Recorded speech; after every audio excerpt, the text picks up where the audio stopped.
This is the Celtic Exchange Weekly. This is Tino, and this week I'm joined by Miff, Parry and James as we cover all things Celtic. A good win over Killie at the weekend sees us maintain the 9-point lead at the top, and good to see Jota back amongst the goals.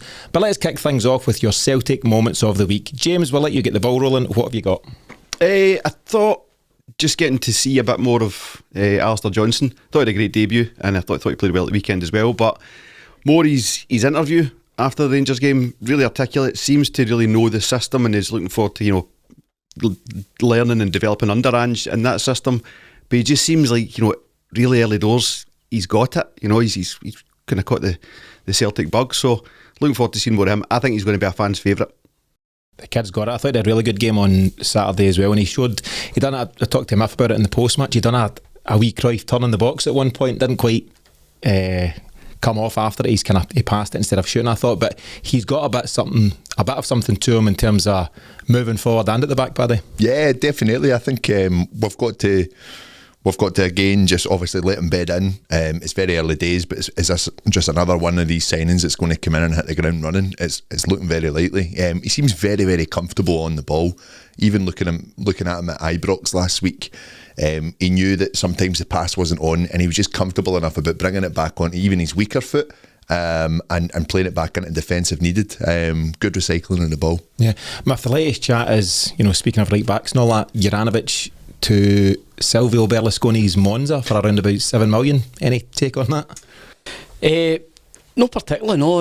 I just think Juranovic, I would assume based on the amount that's been mooted for the transfer around about 7 million, I think it's just reflective of Juranovic seems to be in it for the money. With the moves he's made, we were able to pick him up for Warsaw for a relatively paltry sum, and likewise I would assume the 7 million's been something that's been put in there as a minimum buyout clause. That's how it feels to me anyway. There's no buyout clause. We've had that on decent authority. Is it? Aye. But it seems a bit light. I think he's got to the stage. It goes back to the age-old point. I think his head's away, and Ange has spotted that, and he's been managed out the door. So if we get 7 million for him, great. We've already got his replacement in. It's fine. It's fine by me. I really like Juranovic. I think there's still a bit more to come from him, and if he'd stayed, I think he would have been able to go up another level again. But somebody's played in the World Cup semi-final. What age is he? 27, 28? Probably thinks the time's now. Gets a lucrative move to Serie A. Fair play to him. All the best. Obviously, we're talking about getting the replacement in as well. I still think they might look for another right back. Just get a weird feeling that we're not quiet in the market there. But I do. I think we need to kind of. We've spoken about this thing about Europe, and obviously, we need to maybe go up another step. Not to say that Johnson isn't going to be that next level, but I'm talking in support as well, on top of what Ralston can do. I think Ralston's really good. He's having a great season up to his injury. Yeah. I don't see if we're bringing a right back off in Europe next season, and it's Ralston has to come on. I'm happy with that. Fair enough. I think maybe with the fact that we've only spent, how much was it on Johnson? Was it 3.5? 3.5 or something, yeah. And we only spent 2.5 on Juranovic. We're still in profit if we get the 7 million. I still think there's maybe going to be one more. I've just got a weird feeling about that. Miff doing the maths. Yep. Miff, we'll come to you now. What's been your moment of the week in Celtic? Mathematics. Thank you. My moment of the week would be our dear leader finally having enough and speaking out quite clearly around the absolute circus that's going on with the decisions that are being given against us or not for us, and how others, shall we say, are being refereed. I think it's what we all want as fans, and despite some rather forthright feedback on the YouTube channel around our discussion last week, certainly some slanderous accusations out there, lads. I don't think there'll be a sale. With decent evidence. Well, as a father of two, I think there was a fair bit there I could contest in any case, or I'll be having words with Mrs. Smith. But the fact that he has felt so compelled to speak out in some quarters, I work with a few of the other persuasion. They're saying, he's cracked and all that sort of nonsense. But I think to be fair, it was time. It was definitely time, and for me, I think it just further cements his position as the figurehead. Not that he needed it, not that he needed any of us to do it, but I think the fact that he has done it and the time at which he's done it just shows he just knows the game. He's just so savvy, and it just gives you even more confidence in him leading us as a club. Yeah. What I think's interesting is that he came out and said something like, in his 25-year plus coaching career, he's never come out and criticised officials. It's not something he does. It's very interesting that once he comes to Scottish football, he eventually feels the need to do so, such as the way things have been going on. And actually, he's a guy who's worth listening to at the best of things, Paddy, but I think enough's enough, and he's maybe felt compelled, and he just has to speak out at this moment in time. Well, that's it. I mean, you're saying that yourself there about, like, he's not done that over his career. He's never felt the need to do so, and even then I actually thought he was quite clever in his words in saying, I'm still not criticising referees at this point. What he's criticising is the dumbfoundedness over a rule of what is a penalty and what's not, and why has it affected our team so much this season. It's not an isolated incident with Goldson last week. Yesterday. Yesterday. Aye, exactly. Yeah, you had me thinking there. But this has been going on all year. You look at the Burnaby incident, the O'Reilly incident, which we touched upon last week. This can only go so far, and the key word for me is that these even themselves out over the course of the year. It's too late now. It can't. It generally can't. But the main thing is we are still 9 points clear here. You'll have seen someone, it was John McGlinchey or Dan Tosney, posted the differentials in penalties given for you and against you. Mm-hmm. We're +8 over the last 4 or 5 years. Yeah. Rangers +33. Aye. It's wild, man. You can't stat that out.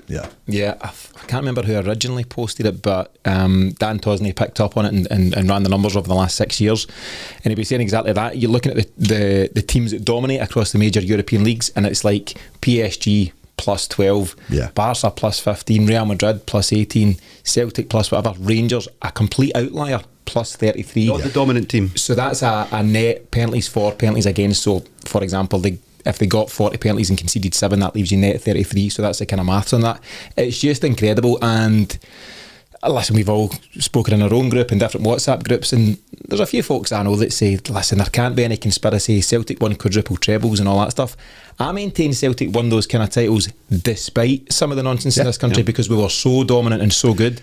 The numbers there just don't stack up. Perfect examples, the Ronnie Dyler attempt at the treble. Perfect examples right there. What happened in the game against Inverness. Yeah. That's it. Ruined my trip to New York. I ruined my trip to New York. I was already rough. I was in Jack Dempsey's at like 7:30 in the morning, and I gets in, and there was a boy sitting with an Inverness Cali trackie on. I swear to God. Richie Foran. I swear to God. I was like, oh man. Anyway, sorry, digressing slightly. And Miff's trip to New York is the main thing, but you're right, Paddy, there's other things at play. Finally, I'll come to you, Paddy. What's your moment of the week in Celtic? Quite a soft note here for us guys. Just a big shout out to the Chiarella family. Peter Chiarella passed away last week. It's my cousin's grandfather, Matt Margaret, and my late Uncle Pat Joe's father-in-law there. A big shout out to that family. An absolute legend of a guy. He's seen every Celtic manager from Willie Maley to the main man Postecoglou we have today, and just an incredible achievement. A massive fan, would make his way through as much as he could from Loch Gilphead, and just a shout out to the family, and wishing you guys all the best with everything.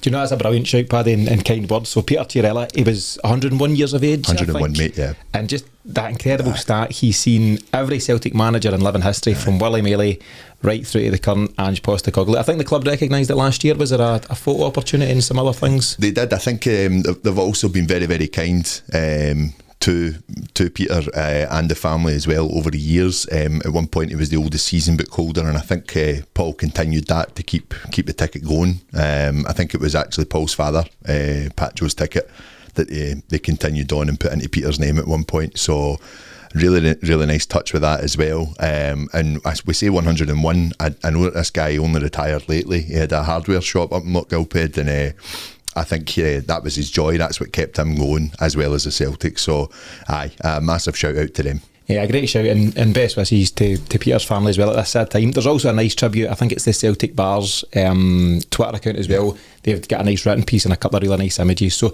yeah, thoughts with the family, and a nice one to get us going today, Paddy. So let's take a look at what's coming up on this week's show. First up, it's the big debate, where we cover a fairly topical issue this week, which seems to split the opinion of the fan base at the moment. We then see the return of the mystery Celt for the first time this year, as the lads here try to guess who the famous ex-Celtic player is. We'll then move on to our first listener's question of the year, and it's another interesting one for us to get into. And finally, we'll highlight something which we think you'll enjoy from this week in Celtic media.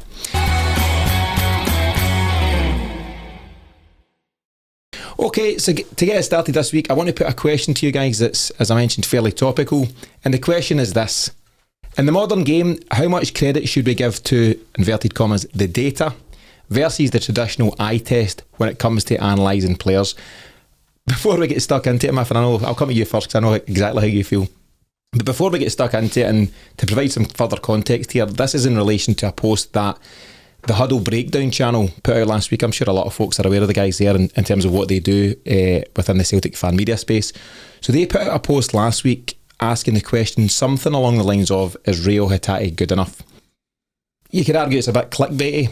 I think that's maybe what they were trying to do, is maybe just not quite been delivered in the right way. But for those who don't know, the Huddle Breakdown, it's hosted by a very decent guy called Enda Call. I've done a couple of things with Enda myself, and Alan Morrison, who a lot of folk will know on Twitter as Celtic by Numbers, and Duco James. So the three of them make up their panel, and by their own description online, they as a channel look at stats, analysis, XG, performance, all these kind of things. That's their niche, that's their thing. The post asking if Reo Hatate was good enough, unfortunately, did bring out a lot of negative responses, which resorted to personal abuse, and ultimately the guys decided to take the post down. You could certainly debate whether that's the right move or not.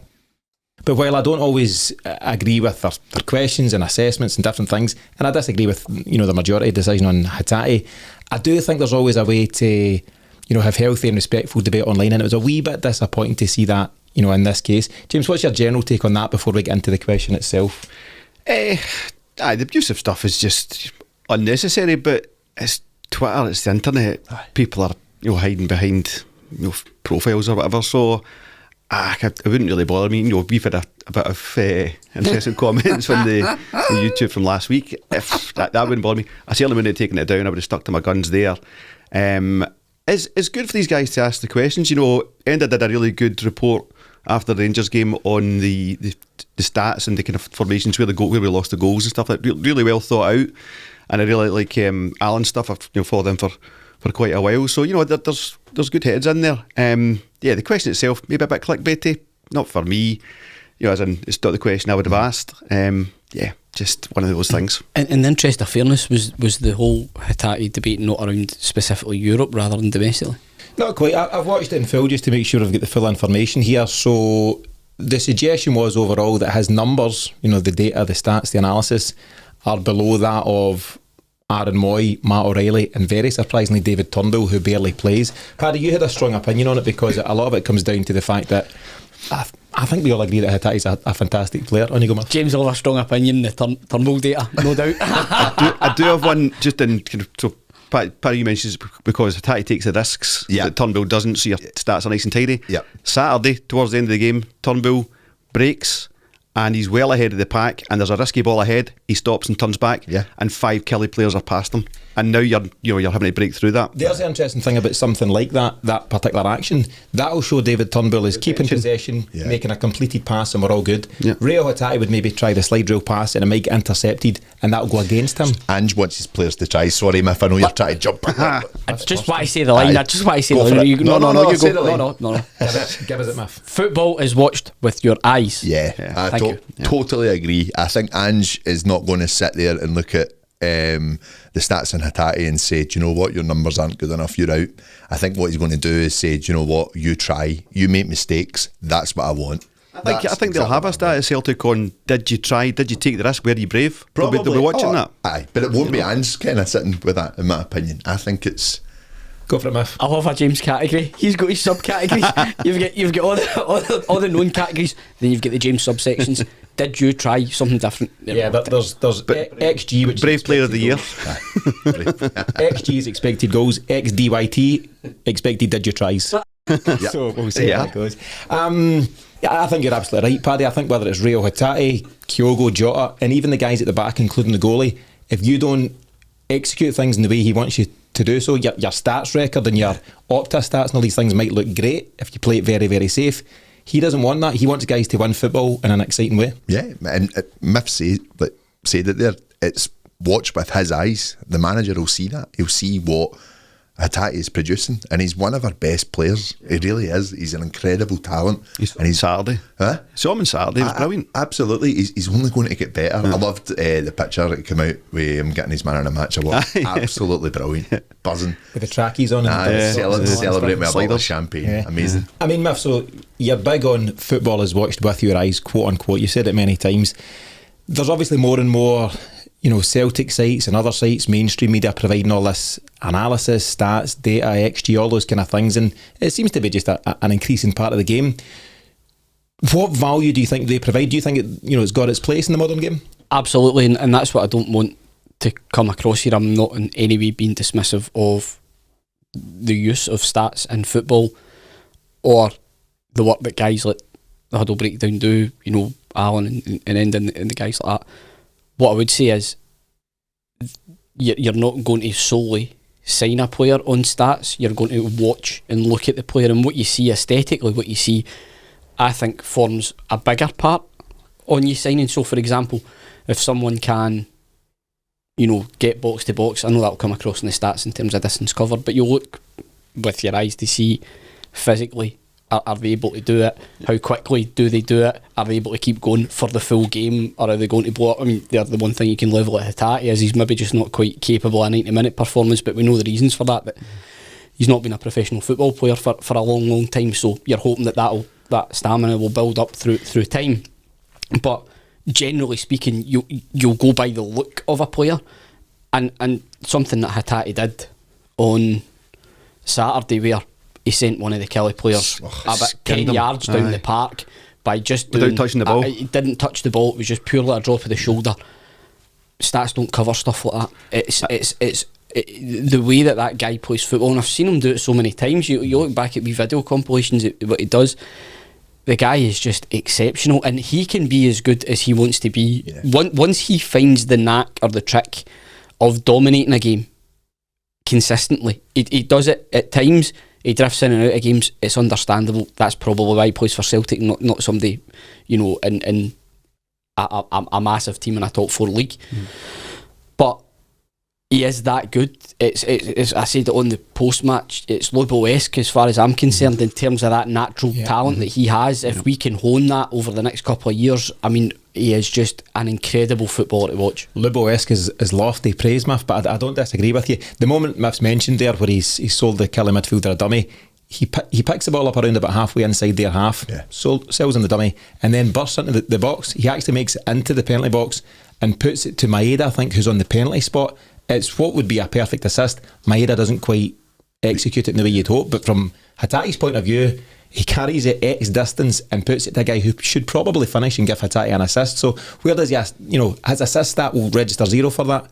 He should be getting a 1 to all intents and purposes. Yeah, but Hatate's probably one of those players where he goes beyond the stats just because he's special, and the things that he'll do will be things that get people off their seats, but not necessarily something that can be quantified within the stats. But absolutely, they have their place. I would still say though that when you watch a game of football, somebody like when Potter was at Brighton signed a lot of players based on stats. Some worked, some didn't. The guy Gross, who's still there, I think he was signed, had been the top chance creator for Mainz or something like that in the Bundesliga when he signed. Pascal Gross is still at Brighton. He's been signed. He's a decent player, a very good player, but he's not exceptional. He's not came and then earned a move to a bigger club than Brighton, for example. I'm not meaning to be glib when I say that. It's just that you can sign based on stats and they'll get you a good player, but in my opinion, somebody like Rio Hatate, he's got the X factor, and that doesn't come across in the stats. I would say the way Celtic are working, is that data can tell you some things, it can't tell you everything, and the stats will get us to scout you, and our eyes will tell us if we should sign you. It's that blend. You can't just do it all in stats, I think that's the gist of it. I'm going to look at Brentford in a bit of detail just shortly, because I think that was the model they have been executing in the last. I think they've profited to the tune of around about 150 million in the last 5 or 6 years. And that's what they say, the data will put guys in front of you, and then you'll send your senior scouts to say, right, okay, we know that this, that and the next thing is what applies to this player. Let's take a look at him and see how he executes it. I was going to ask a question down that road though, James. So obviously stats and analytics can provide a lot, but there are certain things that they can't, that can't be quantified. And I was thinking of an example of something like the influence that, say, a Roy Keane, a Scott Brown, or dare I say a Billy McNeil might bring to a football team. You cannot put that on a chart or a graph. So, presence and aura. So where does that fall into things when it comes to data? Well, that can only be when you're at the game watching these guys. Are the players looking to him? Is he leading the team? Is he, putting his head where people wouldn't put their feet? Those kind of things. So yeah, you're not going to start that off, but that's what the in-person viewing, scouting will do for you. So yeah, it's essential that you're not basing it on stats. Yeah, I'm looking for the stat for people putting their head where other people should put their feet. There'll be one. No, 100%. Must be on the way. It's like those kind of things as well that you're talking about, the aura of certain players, especially the ones you've just mentioned. It's certain games. I'll never forget a game against Rangers at Ibrox. It was a 2-1 game when Scott Sinclair scored the winner, and we were all over the place for the first 30 minutes. Brown got booked, and Yes. that was the beginning of our game. I galvanised them. The tackle was Yep. excellent, but see the reaction to all the players. Yep. I shouldn't have to be making that tackle. Come on, Yep. let's up the game, and we started playing better football. That can't be a stat. That's just, I know it's a booking stat, but that is It's leadership. leadership. In football, there are a lot of intangibles. Something like why is home advantage such a big advantage? Because it's same football, park, yeah. but it's park, the same main park. Why is a penalty 1 week and not the next week when somebody's hurt it with their hand or whatever? Don't know if that's intangible. It's just poor Just get it in there. subjectivity for Kenny Clark. But I think what attracts you to football is the fact that it isn't just if you go simply by the stats, then the favourite should win every week. Mm-hmm. It doesn't work like that, and I think that kind of carries on into player performances. You can look good on the stats, but it's what you see as a fan. It's what you see and what excites you, and you even see it when you go online after a game. I can comfortably sit in the supporters bus on the way home and think to myself, he had a good game, or he wasn't that good today. And then you go online and there's a photo of said player that you didn't think was that good. This man was outstanding today, yet another brilliant performance, and you're going, Yeah, that's got to play its part. I mean, it's interesting we talk about influence and leadership and things that can't be measured. What I do think is encouraging when we hear Ange speaking, and we've heard this often from him, is that he places so much emphasis on the person as well as the player. So yeah, he'll know that.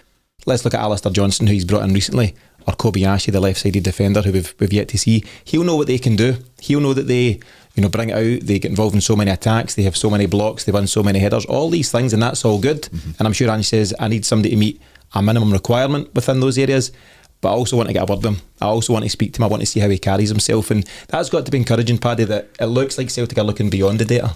100%. A lot of the players that are in this team are in the starting 11 that, us as fans, perfect example, us as fans are unsure about it at some points, but perfect example is Maeda, right? You look at that's someone Ange knows, and knows that he just needs an arm around the shoulder to get the confidence up, but he'll do that with all of them. He really will. Those that think they're maybe a bit better, that's, I think maybe Juranovic is a good example. They get found out with good managers like Ange Postecoglou, you know what I mean? They're not going to last long in a team because they'll upset the rhythm, they'll upset the culture. And I just think that his management, we go back to Martin O'Neill. O'Neill's man management was incredible.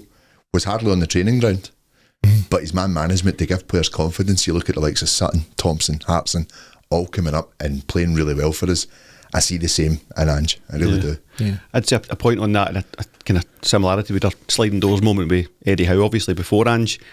But if you look at the way he signs players, he's looking for people as well. Ronaldo apparently has got a Newcastle clause in his contract that if Newcastle come in for him, he could be released. He has got no chance of Eddie Howe signing him because he wouldn't have that toxicity in his dressing room. And it's the same for Ange. It's that you've got to fit, as you say, the culture. Yeah. A Newcastle clause in your contract. Mad. What is the world coming in? I was going to ask you another question, James, just about data in general and how it's affecting and changing the game moving forward.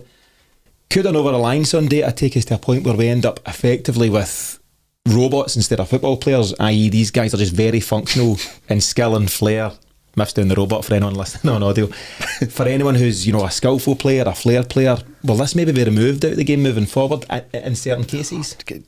Just Miff talking about there about, you know, what keeps driving us back to go and watch football is that it's not binary, you know, it's not ones and zeros, it's not robotic, it's the things that go wrong, or, you know, just things you didn't expect, and that's what fans love. And football will always like to have Hatate, Lubo-esque type stuff that isn't in the stats. So nah, not for me. I think it's probably become more like that than it was before, but it'll never permeate a full team because you need the skill. What is in the stats is both Lubo and Hatate scored doubles against Rangers in their first game against them. There you go. Can't deny those stats. Like that. I'd mentioned Brentford and their whole model. Midtjylland are another club, and I think is there a tie-in with those two clubs? Yeah. Same ownership or something. So they use this data-driven Moneyball type approach to good effect. And Moneyball as a film is fascinating. I'm sure you guys have seen it. Just in terms of, is it Billy Beans, the Auckland A's, is that his team? I don't watch films. Right, okay, well that's another debate for another day. Who doesn't watch films? Anyway, Me. the Moneyball approach is very interesting. It's well worth checking out. But Brentford, Midtjylland, Brighton to an extent, and various other clubs are now, you know, applying this data-driven approach. The guy who was involved at Brentford was a guy called Rasmus Ankersen, who's now Southampton's director of football. And What a name. shut up, man. Anyway, he's quoted as saying, if David wants to beat Goliath, you can't do that by using the same weapons. And this is his whole thing, right? So their big thing is finding quote-unquote underperforming individuals with high potential. You might put a number of guys that are at Celtic at the moment to be that. So you might say someone like Kyogo and Juranovic at the age they're at, they've maybe flown under the radar, or maybe they should have kicked on and they haven't quite, and that's what Celtic have done. There's a few good examples at Brentford. So is it Neil Moipe, Miff, who's now at Brighton? They bought him for 1.8 million from Saint Etienne in France, sold him to Brighton for 20 million. Said Benrahma bought for 1.5 million from Nice, sold to West Ham for 20.8 million. And Ollie Watkins bought for a higher price, 6.3 million from Exeter City, which is mad that anyone's given Exeter 6 million, but by the by. But they then sold him to Villa for 30.6 million. And as I mentioned, their model across the last 5 or 6 years has allowed them to profit to the tune of around about 150 million. So this is slightly different to, you know, any of us four sitting and saying Rio Hatate's a player, Juranovic is a player, Johnson's a player. This is where a club is, you know, specifically going out in terms of recruitment and looking at the data. To that point I mentioned, James, it's to get eyes on somebody from a, you know, on a spreadsheet or on a computer first of all, and then go and employ it. Matt, I'll come to you first because you seem bursting to say something. No, it's Rasmus Ankersen, was that his name? Still got that. That's brilliant, man. Celtic have got the likes of, you know, Hatate, Jota, Abada, O'Reilly. These are the kind of guys which will surely fall into that model. You've bought for, you know, 1 and 2 million, Celtic will sell for, you know, at least 10 plus. What you described there though about that sort of underperforming high potential Underperforming individuals with high potential. that seems to me, you know, it's hungry players along with the personalities, as you discussed. That seems to be that sort of bracket that Ange is looking, and fairly telling that we went out and bought somebody like Johnston at a time when there was just murmurings about Juranovic. It goes back to what Paddy says. I think if once you're out, you're out. And I think from what you can see of those personalities, Juranovic and Giacomakis are quite big personalities, but if they've strayed over that line, as Ange sees it, you're gone. Yeah. And that's the way it has to be. Yeah. On you go, Paddy. Ankersen, did you see he's at Southampton now? He's their director of football. And we're just talking about obviously that kind of model. They're linked with Maeda today as well. So That's right, as well. big pockets. There's maybe something in that. But I mean, James, do you see that as the modern Celtic? I think it's refreshing to see the way Celtic are signing players just now, and I think by and large everyone is really pleased with the 24 players or so we've brought in under Ange, and there's always going to be a few that don't work out. We're lucky. I was going to say, Paddy, I mean, in the words of Michael Beale, we are lucky, but Clown. Apart from that, I'm talking about not being abusive online, Paddy, and we're calling guys clowns, but if the shoe fits. The clown shoes fits. The whole thing about guys like, you know, Maeda and different guys, they absolutely fit this model, and Celtic should be shopping in this market, and actually always should have been, James. We can't compete with anybody in the Premier League, you know, Spanish giants and all that kind of stuff when it comes to paying transfer fees. but we can get smarter with our scouting, and it looks like the club are moving in that general direction. Yeah, and great managers for us both, but O'Neill and Rodgers, their blind spot was their scouting, their signing, their recruitment, because they was basically going for bigger names, guys who are on 40 grand a week. It's just never going to be. I mean, we were talking about it with pals last week, and our guest, you and I were talking about it before, Paddy, that we think there's a new influence at Celtic, whether it's Ross Desmond or someone. There's fresher thinking.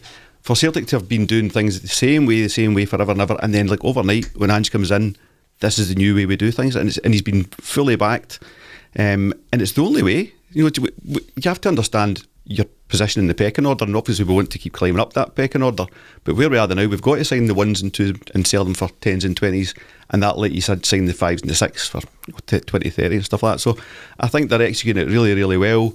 It's as organised, I've said it before, it's as organised as I've ever seen Celtic from a scouting policy. It's called the Don Mackay effect, James. He came in, set the foundation and sailed off in this sunset. Remember that guy? Yeah. As we close this one out, Matt, I suppose the ultimate question, does data have its place in football, and ultimately how important is it?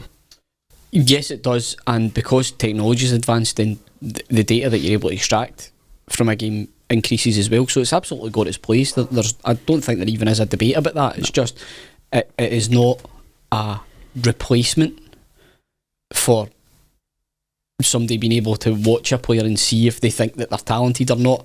It just augments that view that you have. Good word. Thank you. Definitely. Paddy, any final comments from you? As I said at the top of the piece, obviously this has all come about through what Ending the guys at the Huddle Breakdown have put out, and I hope they continue to do some of the good stuff they've done. Listen, what they do isn't for everybody, it's quite niche, but they do a good job and they put a lot into it, and I hope they kind of, the abuse stuff can kind of move to the side and they can crack on with what they're doing. So good luck to them on that score. But what's your final comments in general, Paddy? I just think it's one of those situations where a lot of people have just got it wrong. I think that I know what they're trying to do. I understand the headline. I understand what they're trying to get. They're trying to get listeners. Like, this is what we want as people that are in fan media. We want people to be entertained with what we're saying. I just think they've got the headline wrong. And yeah, a good subject to look at. It just shows you what they were focusing on. As we've said, the stats don't always tell the truth in that sense. And Hatate's, after McGregor, our best midfielder, so I just think they've just got it wrong, but we'll just need to be nice. We're all Celtic fans, come on. Yeah. That's at the end of the day, we should all be singing from the same general hymn sheet. What we all want Celtic to do well, and I'd like to think that people can get on board with that and realise that guys like Enda and others and ourselves, I suppose, this all comes from the right place, and sometimes we'll get it wrong, and that's just the way it plays out. But it's an interesting topic in general, as you say, Paddy. I think we all agree that Hatate is one of the best midfielders we've seen in some time, and others might disagree, and that's what keeps football interesting. So always going to be an interesting debate, that one.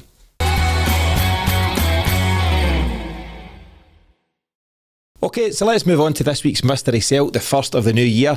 I can't remember how the scoring was going, Paddy, there towards the end of the year, but I'm pretty sure I was winning comfortably. No. Anyway, getting into the new year, the scores are reset, so it's nothing each. We're back to level pegging. Just makes the rules up as it goes along, innit? Honest to God. I've been doing it the last 6 weeks or so, I might as well continue. So are you ready for the first Mystery Celt of 2023? Go for it. Myth clue number 1. I've had 2 playing spells at Celtic.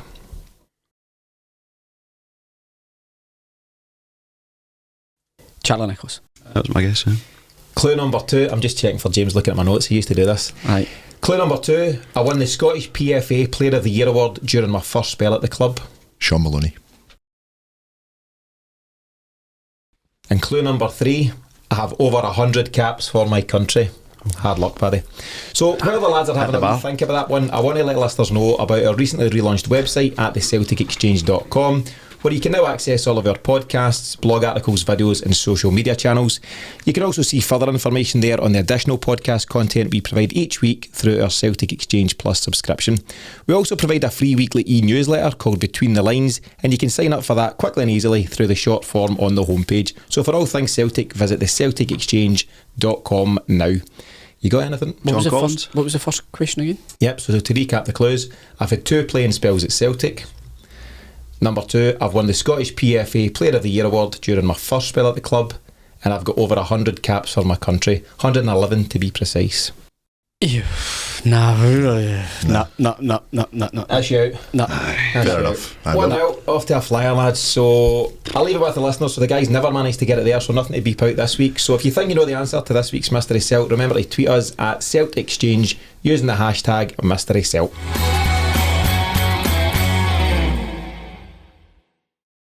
Okay, so let's take a look now at this week's listeners' question, which this week comes from Noel McGrath in London. Noel's a long-term supporter of the show and a good pal, so thanks to him for sending this one in.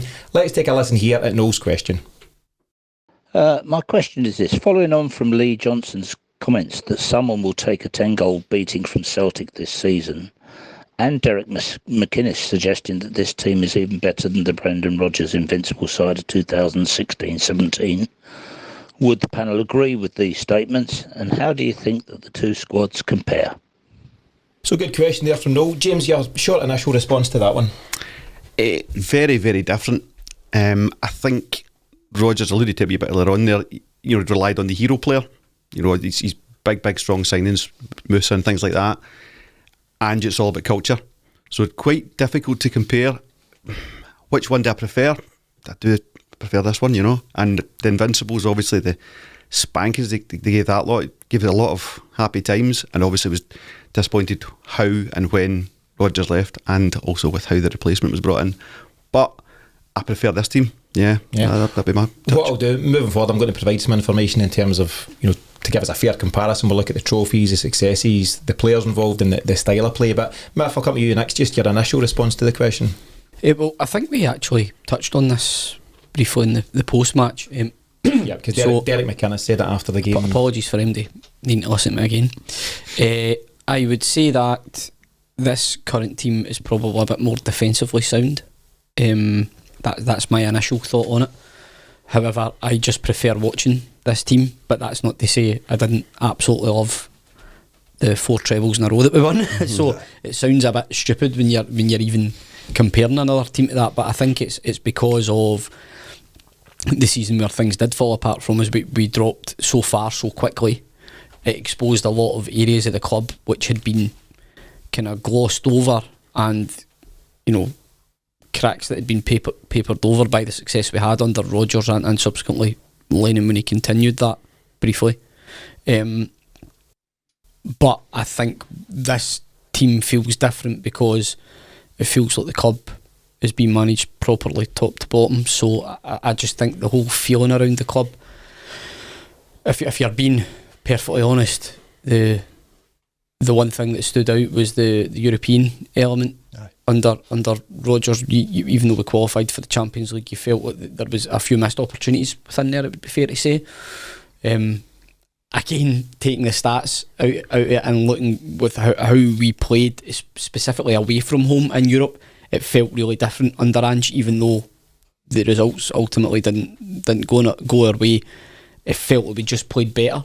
When you were watching it, you weren't watching the game behind the couch or through your fingers. So for me, I personally prefer this team. It's probably recency bias, yes, because your heroes are playing for the team rather than jumping down the road to England to play. So for me, I just love Ange, I love the team, and I love our style of play. Yeah. Paddy, what's your take at the moment on it? I think for what Rodgers done for us, what he what he achieved, the professionalism, I'll try and say that again, professionalism that he brought to the team, and just the standard that we kind of rose to, for me, that is what I prefer more. I think it's too early to comment on Ange's era.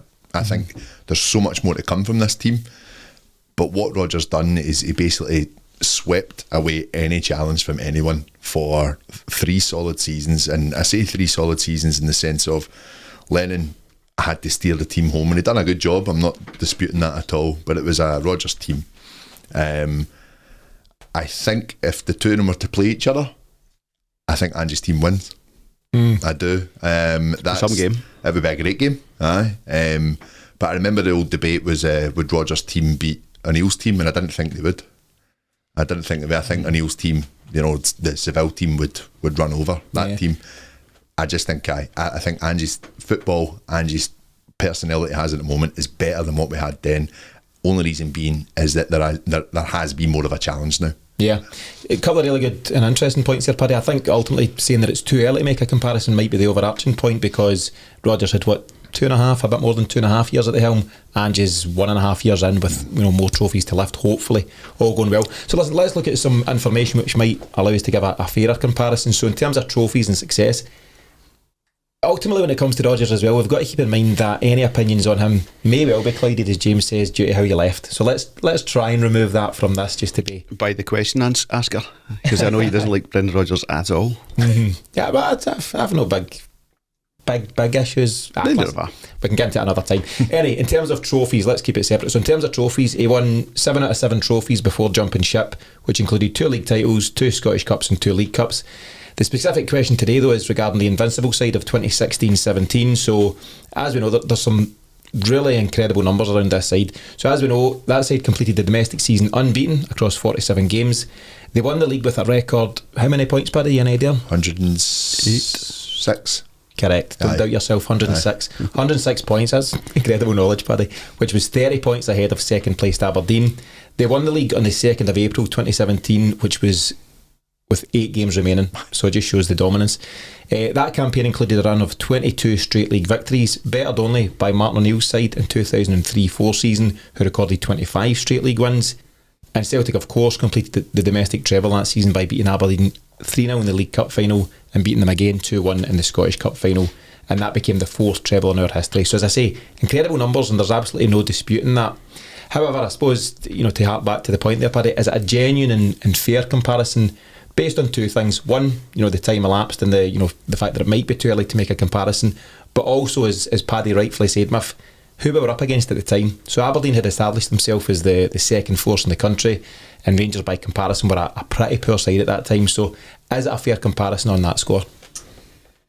I see your point, but at the same time, Celtic were a lot closer to Aberdeen than before Rodgers was appointed. So I think he definitely, the way he very quickly built the side is actually fairly reminiscent to what Ange's done. I'd say that's definitely comparable. I think it's probably more down to style. And whilst there was a certain panache in Rodgers' team, I think there was more a focus on suffocating the opposition by possession. Rather, Ange's team tends to be a wee bit more direct and a bit faster paced. Would be the style difference. But again, it's maybe just, I mean, I can remember specifically in Rodgers' first season, there was a few games we won by the odd goal at Celtic Park. There was a real run of fixtures in December. I think we were home to Partick, home to Ross County. We won by the odd goal, and it was really uninspiring stuff. You could argue on Saturday the first half was probably falling into that bracket as well. But I think with Ange's team, if you just look back over the season and a half that he's been here, I think the general standard has maintained a level, whereas under Rodgers it did tend to dip, but they still managed to find a way to win. Yeah. Of the two, I mean, I think Rodgers is a phenomenal manager. His track record speaks for itself. Ange is an entertainer. Rodgers is out to win games and trophies, and there's a big difference between the two. Of course, Ange is out to win trophies, but only if he's entertaining the fans. It's the whole performance versus win. So Ange always talks about performance being the main thing, and as a byproduct of performing well, you will win. Whereas Rodgers and many other managers, because it's a kind of, the life of a manager at any club is generally quite short. You rarely see guys getting 4, 5, 6 years now. You get a year and a half, couple of years maybe, and then a couple of bad results and you're out. Brendan Rodgers will most likely be out of a job pretty soon, actually, at Leicester. But Ange's got this different approach where he sees the performance as the be all and end all, and it just happens to be the fact that if that goes well, you'll get a win as well. Yeah. Both great managers. Like you say, they've both kind of got their own idea of how they want to do it. One of the things I would say about Rodgers, which I really, really admired, was his attention to detail. A few people I know that were part of his early training days, or his early pre-season, as early as pre-season when he first arrived, were telling me that he was giving each player a file on the opposition. So, for example, if you were left back, this is the right wingers you might be facing. They might switch their left winger over. Go and study this. You will be tested on this. He was very meticulous that way, and he'd done it with every position in the team. You need to know know when to use your left foot for clearing the ball if you're a goalkeeper, for example. Stuff like that. He was on top of absolutely everything. Yeah. I think there's just a natural fluidity with Ange's team that maybe doesn't have that level of control. Control, yeah. And I just think that's the difference between the two. One of the things I noticed with Ange saying he would never ever change his style in Europe this year, he adapted to the game though with the same style, whereas Rodgers was so rigid in a lot of his play in Europe that's why we get picked off. He didn't want to change, he didn't want to take or try and soak up any pressure, and I think you notice the differences between the two there, and that's probably where I would say I feel a bit more comfortable going into those European games as you've mentioned. But also I just think under Ange as well, he does, in my opinion, have a better calibre of player available. And we're just about to get to the players, but an interesting point is the professionalism. And this isn't to slight Ronnie Dyler or anything that went before Ronnie Dyler, but there is no doubt that Brendan Rodgers came and dragged us into where we should have been in 2016. We should already have been at this level of professionalism by the time he got there, but he managed to drag us in there, and that's why it's been less of a shift now that Ange is here, because generally speaking we got to this level. You can debate what happened with Neil Lennon after that, but the club had brought themselves up to another level, and Ange just continued that to a huge extent. The players, of course, play a huge part in comparing the two sides, so there's no doubt there's real quality, genuine quality throughout both sides, and I've picked out here who I think are the key players from each. So for the Invincible side, just picked out 5 players from each. There's obviously more. Scott Brown, the captain and real influential leader of the side. Scott Sinclair, obviously a key signing. He finished top scorer in the league that season with 21 goals and scored in each of our first 6 league games, beating Jimmy McGrory's previous record of 5 league games. You've got Moussa Dembele, as James mentioned, a real standout. He got 32 goals across all competitions and scored the first hat-trick against Rangers since Harry Hood in 1973. You've got Tom Rogic, potentially his best season at the club, and he was the man who scored that memorable goal against Aberdeen at Hampden, 27th of May, that sealed the treble. And Kieran Tierney, a big favourite of everybody here, I think. Despite injury in the early part of that season, he really then began to establish himself as one of our standout players. So, I mean, what's your take on those players as a group, Miff? And there's various others. There's, Mika Lustig and all sorts of other guys. I mean, those players, Sinclair's first season was just absolutely phenomenal from the get-go. Just his introduction away at Tynecastle and the impact that he had. I think we had both Moussa and even the early season form of Griffiths that season. Griffiths was absolutely on fire until he got injured, and then Moussa's just come in and carried it on and showed us what a good player he is. Excuse me. Tierney, that was Tierney really taking things up to another level where you knew you had a serious player in your hands. I think we already felt he could be good, but under Rodgers' professionalism, as I think you guys have already mentioned, that really took Tierney another level. Just on that, Tierney actually, to defend a wee bit of Dyler, Tierney speaks of Dyler as the person that took the professionalism up. Obviously there are a lot of challenges in there with the big personalities and not being backed by his chief exec, so I think Dyler gets a bit of credit for Tierney. And then Brown, who, when you look back through Celtic history, he's just got to stand out like a sore thumb. The fact that I think Rodgers himself would say that Brown was so pivotal to everything they achieved, because Brown bought into Rodgers, which then drove that squad on. Probably Brown a bit burnt by how the Dyler tenure had ended, because I think Brown was also a fan of Dyler and Collins. Mm-hmm. So he's thrown his weight entirely behind that, and then you saw the benefits that we got. I mean, it's obviously a debating point, and we're debating about it because it's something that's come up and a question that's been asked, but each team has its place in history for that time. The team we have now is the team we have because of the players that Ange has brought in. It's different. The types of players that we're buying are completely different to the types of players that Rodgers would have identified, for example, for different reasons. And I just think I think we're on the cusp of something really special. You could turn around and say, well, what's really special compared to a team that won 4 trebles in a row? You probably won't get more special than that, but I think this team might do something, whatever that something is, in Europe. Yeah, you might be right. I think it's important as well, just as a side point, but at different times I've noted the work that Ronnie Dyler done yourself as well, James, and I think it deserves real credit because he gave KT his debut. He gave Martin Odegaard his debut, I think, who's now flying with Arsenal. I think he's Arsenal's captain at the best of times, but a seriously talented player. He brought Chris Ayer in from Norway. The guy knows football and he deserves a lot of credit for what he done at Celtic under quite difficult circumstances as well. So real credit to Ronnie Dyler. I think, we're all appreciative of what he done at the club. Looking at some of the current players, so I've picked out again 5 players here. So Callum Gregor, who obviously is now the captain and replaced Scott Brown, keeping in mind he was part of that previous team, but he was maybe finding his feet at that point. We've got Kyogo, who's the number 1 striker at the club and 16 goals for this season so far. Cameron Carter-Vickers, who's become the absolute cornerstone of the defence and arguably our best player this season. It seems to be getting easier for him with each passing game. He worries me that he's too good. He's very good. Yep. Beyond that, you've got Jota, a brilliant talent, someone whose skills are a real joy to watch. And then Rio Hatate. We spent a bit of time on Rio Hatate today, and a player who's starting to show just how vital he is to the team, and again, a huge talent. I mean, what's your take on that, James, in terms of, just a snapshot looking at the 5 from the Invincible team and some of the main players from the current team? Yeah, it's funny, like you're picking 5 and 5 there, but it goes back to what we were saying earlier on. There's a lot of big hero players in Rodgers' team, but you've mentioned 5 there from Ange's team, and there's probably another 8 you could happily talk about in the same kind of tone. So I think it is just that spread of talent across the team that we've got. One of the biggest things for me is that there's a total culture change at board level at Celtic. Instead of Rodgers and Dyler having this adversarial relationship with Peter Law, we are fighting tooth and nail to get this player or that player, getting players signed for you.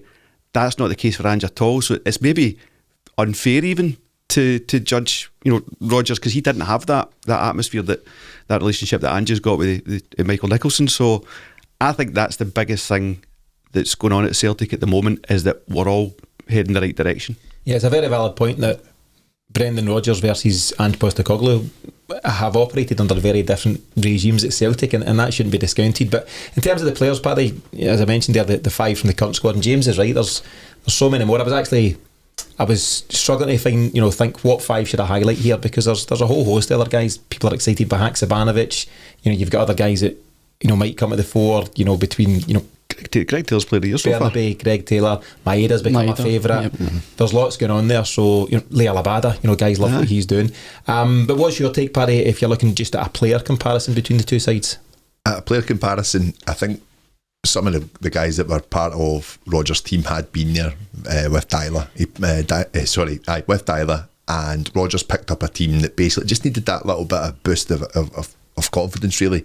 They were fit though, and that was a big factor in how they went on to have such a successful season. But what they had was cohesion to an extent, and it was only some extra players that have come in, the likes of Dembele, dare I say it, Kolo Toure. Did his bit, but this is the thing, it was just adding those voices into the changing room that Rodgers was very clever about, and getting someone like Dembele was an incredible signing. I always kind of compared him and Edward for a little bit, but when you look back at it, actually he's probably the best striker we've had since Larsson. And Dembele, in my opinion, just an incredible player. And interestingly, the guy that asked that question, Noel, he's the complete opposite. He prefers Edward. But for me, the Musa all the way. Dembele all day long. And I loved Edward. What about him? Where do you stand on that? Musa. Yeah. 4 for 4 there. No, won't be pleased at all, James, because you're right. He's an Edward fan over a Dembele fan, and he also has no time for Brendan Rodgers in terms of how he left Celtic. But just going on to obviously the Ange side of things, Ange never had that cohesion. Ange had a select handful of players that were kind of still hanging about from Rodgers' era, to be honest. And to get this team going so quickly and so fast is credit to the board, yes, but it's credit to a guy that just knows what he wants and knows when and who to buy. And who to sell. I mean, he went in there and went, right, a lot of you guys aren't going to be here in 6 months or in 1 month. I'm going to go through this team. Also, the thing that links them both together, like you mentioned McGregor, but I also think Rogic as well. He was the one player I didn't touch on when you mentioned him. But the tune that Ange got out of Rogic that season, give me one more. Give me one more, 90 minutes. And he got it. Yeah. It was just a joy. It was an absolute joy to watch. For me personally, Rogic is one of my favourite ever. Celtic players, I just love them. Yeah. But there's no doubt a lot of very talented players across both sides, and it's interesting just to look at, you know, how that stacks up. There's a final kind of point, but you have touched on it as such. It's the style of play and the entertainment value from the both sides. So I would agree with your points on Brendan Rodgers' side in terms of very much possession based at times, and you know, would sometimes be happy to see out a game 2-0, you know, depending on the circumstances, and just control possession, play it out across the midfield till the whistle goes. Ange's side are not like that, and me and Miff spoke about it in the post-match from this weekend, you know, as recently as this weekend. They're absolutely relentless, and we're 2-0 up and cruising against Kilmarnock, and we're running to take throw-ins in the 94th minute to try and get that extra goal. There's a real hunger across the team. They're relentless by comparison to Rodgers' side, and literally don't stop pushing till the final whistle. Well, that team will have been getting in there and looking at some of the chances missed. You look at the Forest chances, you look at the O'Reilly chance, and they'll be worried getting into that changing room. You know, I think back to the Rafe Rovers game in the Scottish Cup last year, and he wasn't happy at all. Yeah. That's a great level to be at. That's what he wants. He wants everyone going to the very end, and that's why we are where we are, because of that mentality. He was not happy. No, you heard them. You heard them at the game. Oh, you heard them. Brilliant. As we start to get to a close and maybe some sort of conclusion to the question, so I'll ask first of all what team you prefer to watch, right? And I suppose that in itself is a question. Does it necessarily make them a better side? You know, you might prefer to watch the Harlem Globetrotters, but they might not be the best team, you know, on the planet. They are though. They are actually. Aye.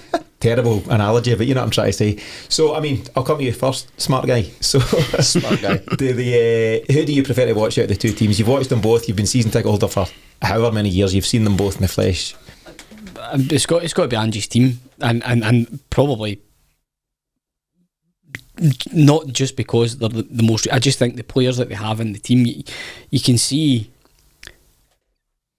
you know what's coming, but it's stopping. It's a problem. We've seen various different methods in trying to stop us, but I just think Ange's team, I think Paddy mentioned it there, it's the word fluidity. That's the best word. They're just a fluid team and a joy to watch. Yeah. Paddy, you touched on it. It's a huge hypothetical, but on the day, who do you think might win if the two sides were to somehow be matched up against each other? I just think, going with what we're saying, obviously the five you mentioned for Rodgers' team are incredibly good players, but I just think it would be Ange's quick thinking, quick nature and quick approach to the game. I think they would see it out. I think it would be a close game, I really do, but for me it's Ange's team. It's kind of the one that's very, very exciting to watch. Like we spoke about with Rodgers, there was those games where you're like, come on, try something a bit different. Having said that, I still think one of probably my most favourite game in my Celtic lifetime would be 3-2 at Ibrox. Who brings a striker on? Who brings a striker on with 10 men? Odsonne Edouard. Incredible. Yeah, incredible. James, the question we've not quite covered from Noel's question. Yep, we've talked about the comparables between the two sides, but the suggestion from Lee Johnson that Celtic are going to take 10 off someone this season, do you think that's going to happen at some point? Yeah, I think there's been a couple of games. Saturday could have been a 5 or 6 and Kilmarnock couldn't have complained at all. I think it is, if we get obviously the goal in the first 15 and we get a couple more by half time, then they'll be looking to come out and keep performing. You know, we could have scored 4 in the last 10 minutes just in Saturday. We've already did a 9. Aye, yeah. United. So, away. But will we get a 10? Aye. I think they will. Yeah. Nah. You never know, but listen, it's an interesting one. Thanks to Noel for the question. It's a good debate, and I'm sure it'll rumble on with other folk online. And if you want to submit a question to us for any discussion on any future shows, you can get in touch with us via the social media channels or email me directly on tino@thecelticexchange.com.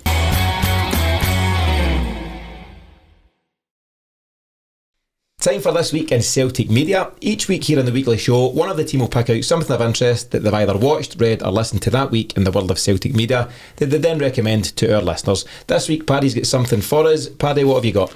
I found on YouTube last week a brilliant interview with, it's called the 442. It's not the magazine, I think it's a different setup. I've not really looked into what these guys do, but they were talking to Alan Thompson, and not just about Celtic but about his full career, and just Thompson, as I've mentioned before on this podcast, is one of my favourite players. Just a brilliant signing for us under O'Neill. Couple of cool little points I really I didn't know about him, but just I really enjoyed listening to was that his move from Bolton to Villa, Ferguson was in touch with him to sign for Man United, and it was very close to being a done deal, but he basically couldn't promise him game time because of gigs. And Thompson was just like, I just want to play football. I think Thompson nearly gave up football at a young age through injury, and was able to kind of come back, and he just wanted to continuously play. Didn't care about money. He's very honest throughout the whole podcast about it. He didn't care about money. He just wanted to play and wanted to play at a good level. And yeah, he spoke to Ferguson. He thought it was a bam up to begin with. He thought a few of the Scottish boys that he'd kind of played with Newcastle and Bolton had kind of got a hold of his number and were winding him up. But no, United ended up going on and signing Jesper Blomqvist. Yeah, Blomqvist. I can't even say his name. And then the other brilliant stories is just obviously talking about some of the stuff under O'Neill, and just the level of unity that full team had, especially through the Seville run. And he's very honest about the Boavista games. He's like, the worst games I've ever played in my life. He said, I was just so nervous. And he just talks about, we still had a feeling we were going to go through because we had Henrik Larsson up front. You know, it's just, and he'd say this brilliant thing. He said, I had to put the ball onto Sutton and Hartson's head every time for them to score. He says, but I could generally play the ball anywhere in the box, and I know that Larsson would get onto it. And I just think that's an incredible compliment for him. I think just on that point, and even somebody like Sutton himself, excuse me, that who isn't shy about how good he felt he was. The absolute reverence with which everybody in that squad talks about Larsson is just unbelievable. It's like it's almost like they're in debt to him, or the gratitude they have for him being part of that squad to allow them to experience what they experienced through their careers. Because obviously just something else, wasn't it? Yeah. There's not a lot of players in the world game of football that play with world class, and they all did with Larsson. That's the difference. Yeah, but in terms of Tomo himself, so you've mentioned a couple of times now in the show how big a fan you were of him at Celtic. What was it that made you such a big fan? Did you had his name and number in your shirt, didn't you? I did.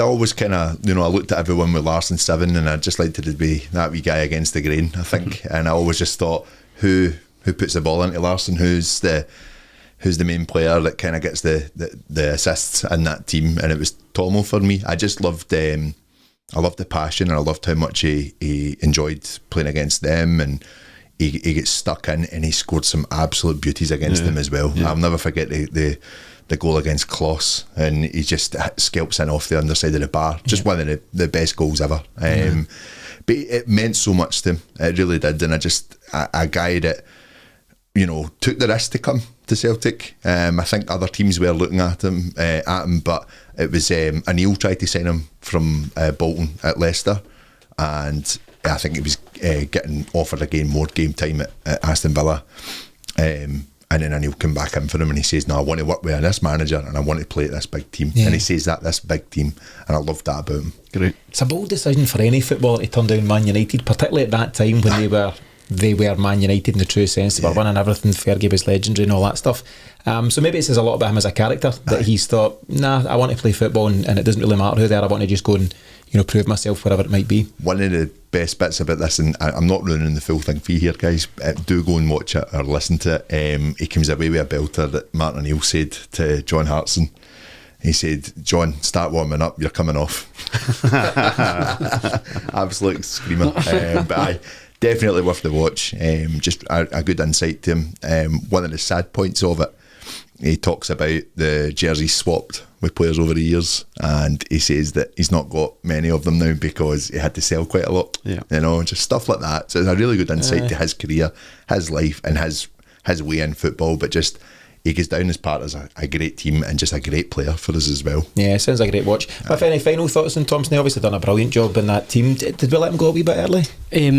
Well, I think that was down to, if you look at that, Sutton, Baldy and Thompson were all managed in a particular way by Strachan. I think that was part of what Strachan was brought in to do, was downgrade, kind of lessen the budget, and to be fair to Strachan, he'd done it and was also successful at the same time. But in terms of Thompson, initially I probably wasn't his biggest fan, but that obviously did get blown out the water. Sorry, did he score a back heel in his debut for Youth Rovers? Yeah, he scored a back heel in his debut. So Good shout. It was only after a short period of time that you're mind changed on him. Like Paddy said, I think the thing you remember most about him is the fact that he was a very competitive player, but he saved his best for Rangers. No doubt about that at all. Yeah, he's got a great record against Rangers. So I think the full name of the show, Paddy, is Alan Thompson Tells the Brutal Truth. It's just about an hour long on YouTube. So as always, we'll link to this one in the show notes for this episode. Miff, another week, another win for Celtic, and we're now off to Hampden for a League Cup semi-final against Kilmarnock on Saturday. Your final comments for the week? Very excited for the game. Sadly won't be going. It's my mum's birthday party. Oh, serene. Selfish. Ouch. No, couldn't do it on the Sunday. But anyway, obviously just be watching it on telly, keep my keen eye on the score, and fairly confident we'll go through. Good. James, what about yourself? Looking forward to Saturday's game? Great to have cup football back, aye. It's obviously a our trophy, we want to retain it. So I think a few of the players have said they really enjoyed the Hampden experience last year, so good to get back to that. So yeah, I'm just loving the whole Celtic thing there. It's great. On that point, the Hampden experience, the semi-final against St Johnstone was a raucous affair. It was like a 5:30 kick-off, the Bertie Auld tribute. It was absolutely fantastic. It really was. Yeah, fingers crossed for more of the same. And yourself, Paddy, the final word goes to you this week. Yeah, I just think it'll be a good game against Kilmarnock. I think it'll be a bit more open with it being a cup game. I actually see us blowing them away. I really do. Yeah, I think so. I think you've got to say they were pretty lucky to escape 2-0, weren't they, on Saturday? Aye, definitely. And I think I don't see McInnes trying to approach it that way again. Kyle Lafferty's back. I seen that. Aye, he'll love this. But I mean, Carter Vickers will eat him up. Aye, happily. Day. I'm not worried there. Yeah, but it's another one to look forward to.